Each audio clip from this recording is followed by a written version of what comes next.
Everyone, welcome to my channel. I am Khushpreet Kaur और आज मैं आप लोगों को बताऊंगी पंजाब एडीए के एग्ज़ाम के बारे में। ठीक है। तो देखो, ये तो इंडेक्स है। इन्होंने हमें बताया है, बस मैं मेन पॉइंट बताऊंगी।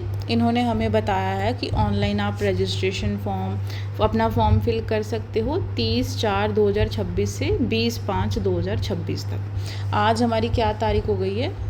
17 मई है। 17 तारीख हो गई है। 17, 18, 19, 20, 4 दिन अभी भी बाकी हैं। अगर आप लोग करना चाहते हो, फॉर्म फिल करना चाहते हो, तो आप लोग कर सकते हो। ठीक है। इसके आगे देखो, कैटेगरी बताई गई है, टोटल नंबर ऑफ़ वैकेंसीज़ ये बताई गई है। ठीक है। आप क्या करना, इसका स्क्रीनशॉट ले लेना। उसके आगे देखो, ये भी कैटेगरीज़ वगैरह बताई गई हैं। ठीक है।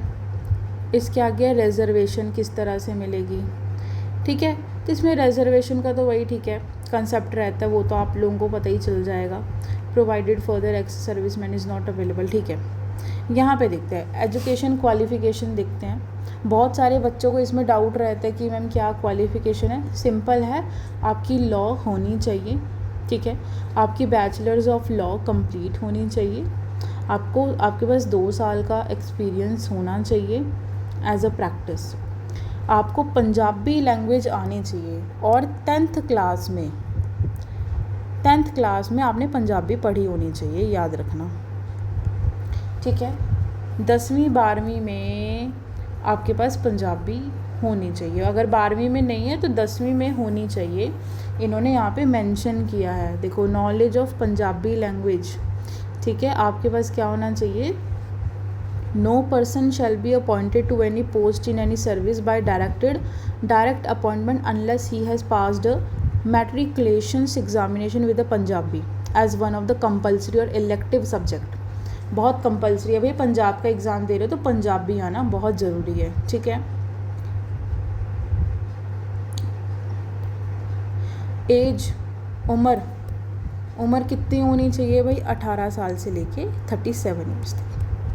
लिखा ਕਿਸੇ ਵੀ ਸ਼੍ਰੇਣੀ ਦੀ ਉਮੀਦਵਾਰ ਦੀ ਉਮਰ 18 ਸਾਲ ਤੋਂ ਘੱਟ ਨਹੀਂ ਹੋਣੀ ਚਾਹੀਦੀ।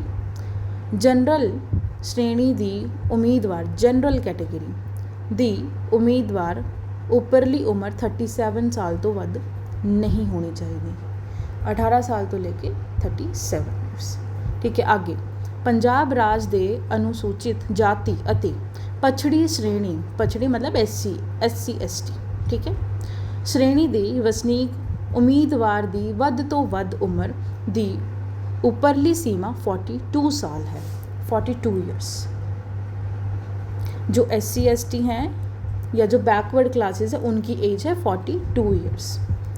ਰਾਜ ਅਤੇ ਕੇਂਦਰੀ ਸਰਕਾਰ ਦੇ ਕਰਮਚਾਰੀਆਂ ਲਈ ਉਮਰ ਦੀ ਉੱਪਰਲੀ ਸੀਮਾ ਵਿੱਚ ਛੋਟ ਦਿੱਤੀ ਹੋਈ ਵੱਧ ਤੋਂ ਵੱਧ ਉਮਰ सीमा 45 साल होवेगी।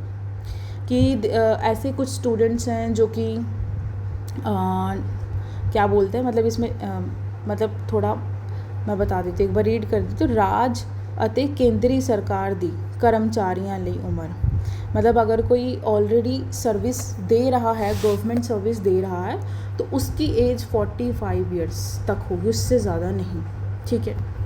फिर है पंजाब ਦੇ ਵਸਨੀਕ ਸਾਬਕਾ फौजियां ਦੇ केस ਵਿੱਚ उम्र ਦੀ उपलब्धि सीमा।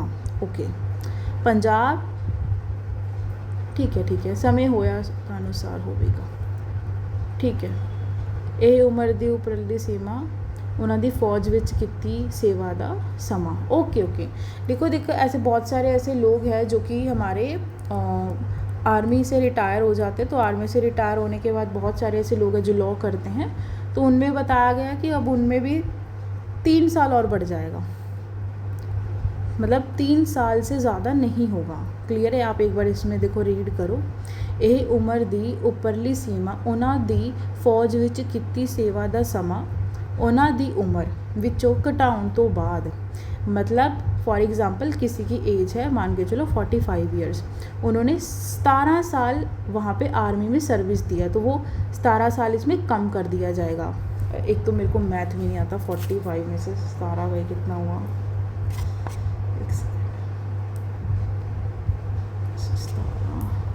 28। ठीक है। तो फिर इसकी 28 उम्र मानी जाएगी, 28 साल, ठीक है।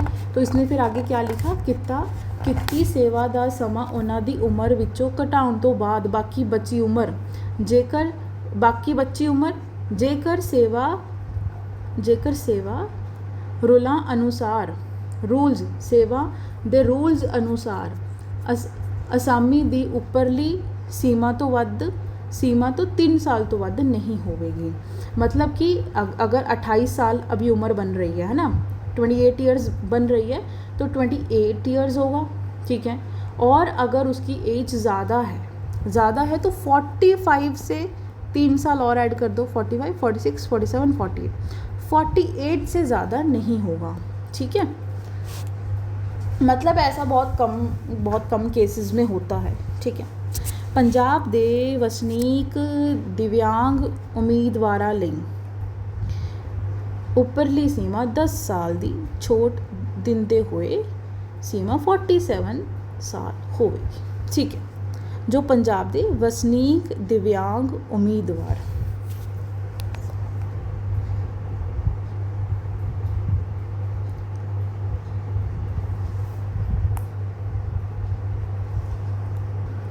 मतलब कि इसका मतलब होता है जो लोग डिसेबल होते हैं, ठीक है, जो उनकी एज है वो 47 ईयर्स तक होगी। Upper age limit for widow, divorce, certain other categories upper कितनी होगी हमारी 40 साल, 40 ईयर्स, ठीक है। प्लीज़ आप लोग थोड़ा माइंड मत करना, मैंने बहुत सालों के बाद पंजाबी पढ़ी है आज, मतलब बहुत सालों के बाद। मैंने 11वीं 12वीं क्लास में मैंने पंजाबी पढ़ी थी, उसके बाद मैंने आज पढ़ी है, ठीक है। तो थोड़ा माइंड मत करना, मेरा पढ़ने का तरीका मतलब ऐसा लग रहा होगा कि बच्चा पढ़ रहा है, लेकिन मेरे को पंजाबी आती है, लेकिन बहुत साल हो गया पढ़े को तो थोड़ा फ़र्क पड़ जाता है, ठीक है। लेकिन वैसे मैं पंजाब से ही हूँ, मुझे पंजाबी आती है, बहुत अच्छे से आती है, लिखनी भी आती है और बोलनी भी आती है, ठीक है। इस अम्मी का नाम तनख्वाह संकेत पत्ते अनुसार, ठीक है। ये इन्होंने सैलरी के बारे में बताया, ठीक है। टोटल फीस के बारे में बताया, ये कैटेगरीज हैं, ठीक है। Ex serviceman, economically weaker sections, person with disability 500 रुपये, SC/ST बैकवर्ड 750 रुपये, और अदर कैटेगरीज़ के लिए 1500 रुपये फ़ीस होगी। ये अभी इसमें MCQs के बारे में बताया गया है, मैं आपको जस्ट सिंपल बता देती हूँ। MCQs पूछे जाएंगे आप लोगों से, और अगर आप इसमें नेगेटिव मार्किंग होगी, ठीक है। और अगर आपका एक क्वेश्चन रॉन्ग हो जाता है तो आपका 0.25 मार्क्स कट जाएगा, मतलब 1/4 जो मार्क्स होगा आपको कट जाएगा, ठीक है। इससे ज़्यादा देखो, ये यहाँ पे कुछ लिखा है, ये आपके बारे में लिखा है कि जब आप फॉर्म फिल करोगे तो आपको इन चीज़ों का ध्यान रखना है, ठीक है। पूरी फ़ीस प्राप्त ना होने जा निर्धारित विधि अनुसार फ़ीस जमा ना करवाना, मतलब ये सिंपल है कि भाई जब आप, मतलब ये वैसे पढ़ने की ज़रूरत नहीं है, सिंपल बता रखा कि जब आप फॉर्म फिल करोगे तो आपको उसमें हर एक चीज़ को अच्छे से कर देना है, अदरवाइज़ आपका फॉर्म फिल नहीं होगा। अप्लाई करने की क्या डेट है, 30/4 से लेके 20/5 तक। रजिस्ट्रेशन एंड लॉगिन सिंपल है भाई, आप पहले रजिस्ट्रेशन करोगे, उसमें आपको अपना ईमेल आईडी भरना होता है, आप उसमें एक पासवर्ड को जनरेट करोगे, लॉगिन करोगे, उसके बाद आप उसमें ऑनलाइन एप्लीकेशन आएगा, फॉर्म आएगा, आप उसको फॉर्म को फिल करोगे। फॉर्म को फिल करने के बाद आपको पेमेंट करना होता है, पेमेंट करने के बाद आप उस फॉर्म का स्क्रीनशॉट या पेमेंट का स्क्रीनशॉट निकलवा लो, उस पर हार्ड कॉपी पे निकलवा के अपने पास रख लो, और उसके बाद रोल नंबर फिर बाद में आ जाता है, ठीक है। रोल नंबर जब आता है तो वो हमें पता चल जाएगा, एप्लीकेशन को फिर ऑनलाइन ही आपको सबमिट करना होता है, ठीक है।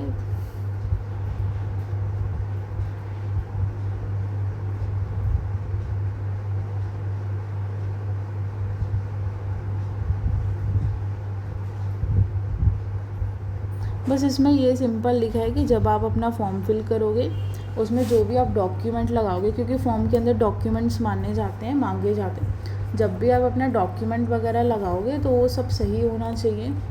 ठीक है, ऐसा ना हो कि आप उसमें कुछ गलत डॉक्यूमेंट लगा रहे हो या कुछ गलत इन्फॉर्मेशन भर रहे हो, वो बिल्कुल करेक्ट होना चाहिए। उस चीज़ का आपको ध्यान रखना है। ठीक है, यही मेन चीज़ें थी। ज़्यादा तो मतलब स्टूडेंट्स को एज का रहता है कि एज क्या होगा, तो एज मैंने आपको हर एक कैटेगरी के लिए बता दिया है, लेकिन फिर भी कोई डाउट हो तो फिर मुझे कमेंट करके बता देना। ठीक है, एंड इसकी नेक्स्ट वीडियो में मैं आप लोगों से मैं सिलेबस डिस्कस कर लूँगी। और मतलब प्लीज़ आप माइंड मत करना, मैंने बहुत टाइम के बाद मैंने पंजाबी पढ़ी है, तो मतलब थोड़ा दिक्कत हो गया।